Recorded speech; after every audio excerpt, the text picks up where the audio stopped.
Hi, I'm doing something very different today. There's no hot water in sight, no cooking implements. Today we're going to talk about blending and just give you an insight into how I do blending. Now, I've never been taught, I never learned from a master blender, I never read a book on the subject, I never read an article on the subject, I simply made it up. So this is the way I do stuff, and I thought you'd get a bit of an insight. The first thing that happens with a blend is I have to create it, and you tend to create it for one of three ways. You'll be drinking something and think, this could be better if, or it's a commission or a deliberate blend, as the one I'm going to do today is, where you actually go, I need a blend to fulfill this purpose, what shall I do? Or the most common one for me is I'm just wandering about, doing whatever I do, and suddenly something pops into my head. And mostly I don't experiment. I don't sit there and go, I'll try a bit of this and a bit of that. They pop into my head pretty well fully formed, and I very rarely do much of an adjustment once something's come into my head. So if I think, okay, I make a blend that's approximately 20% 5 different teas, I may end up, making one 15%, one 25%, but they tend to pop into my head ready to go.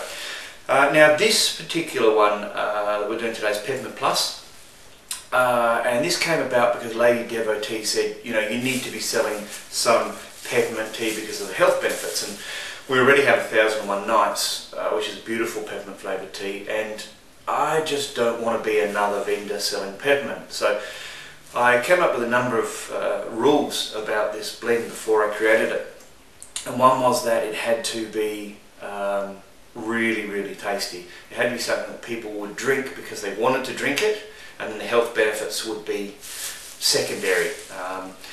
Secondly, there's a bit of a problem with peppermint teas in that sometimes the peppermint leaves, being very, very light, will separate out from any tea leaves you use, so you end up with, in a 100-gram bag, you have 40 grams of peppermint on the top, then you have 20 grams of mix, and then you have 40 grams of tea on the bottom.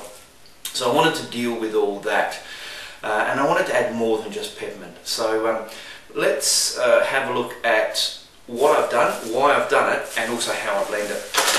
So the first ingredient is the peppermint. Now I'm blending 1 kilo here. I generally blend in 1, 5 or 10 kilo lots. This little tray I use here is good for 1 or indeed for 5. So let's just put in quite a lot of peppermint. I apologise if the camera perspective makes the tray look about the size of a lake. Now, peppermint is, by its very nature, very, very light. Most of my peppermint teas have trouble getting the 100 grams into the bag. Now the other active ingredient, for want of a better word, that we're using on this occasion is ginger. Now I buy my ginger as dried chunks, so basically whole ginger dried, and grind it up myself, because what you actually want is, I've got this theory that the more different textures you have, the better your mix will stay mixed. So if I put just powdered ginger in, it would basically sink to the bottom. When we had our tea shop, we used to have 2 gentlemen that came in and would buy our chai, but only if it was near the end of the jar, because they figured all the spices had sort of concentrated at the bottom. They were right. It was a bit silly really, because you could just sort of throw some extra spices in, but it was what they insisted on doing. So we simply adopted the policy of always having the chai jar 1/4 full. But what I've done with this ginger is I chop it with a knife, I use my grinder, I use a whole range of different things to get different textures. So in here I've got all the ginger, but I've got some of it's very, very powdered. We've got some bits that are basically stringy, and some bits that are basically light little chunks, which you probably can't see, up to a size of about half a pea. So the reason for that is obviously so they sort of hold their form, and some bits will sink, some bits will stay light and float, and they'll sort of mesh in with the tea.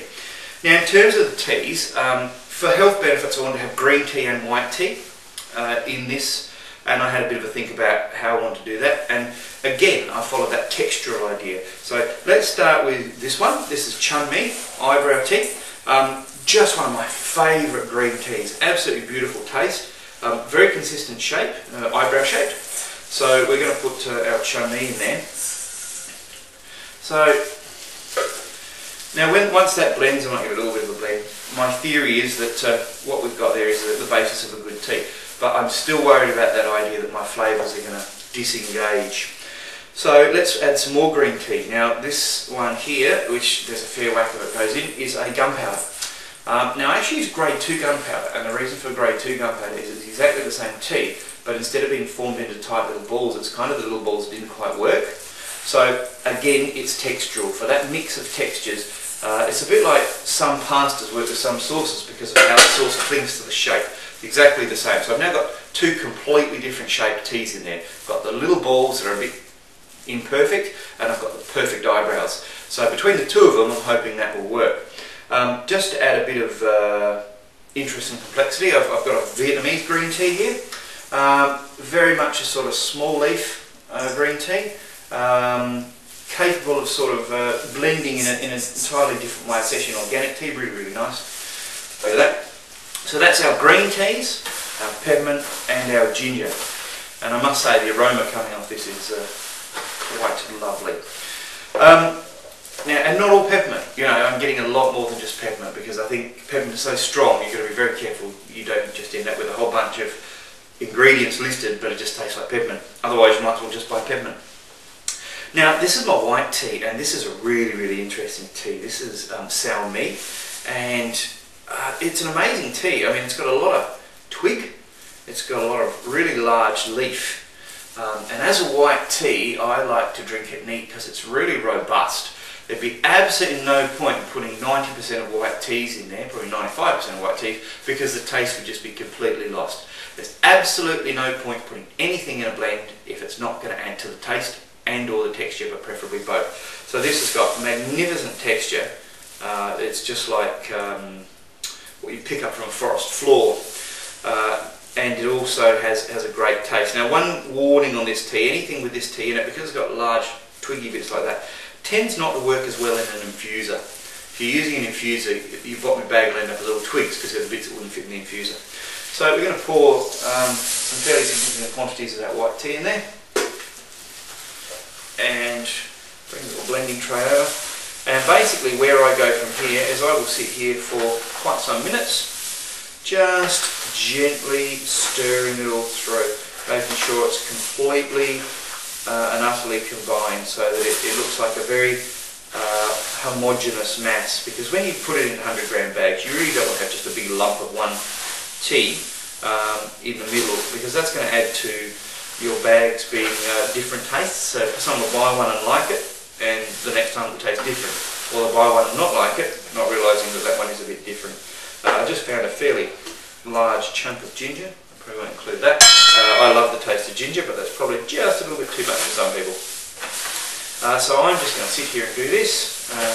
Then we'll have this 1 kilo lot bagged up. But normally we'd do it in a 5 kilo lot, but I think it's easier to demonstrate like this. So that's my thoughts on blending, and I'll see you next time.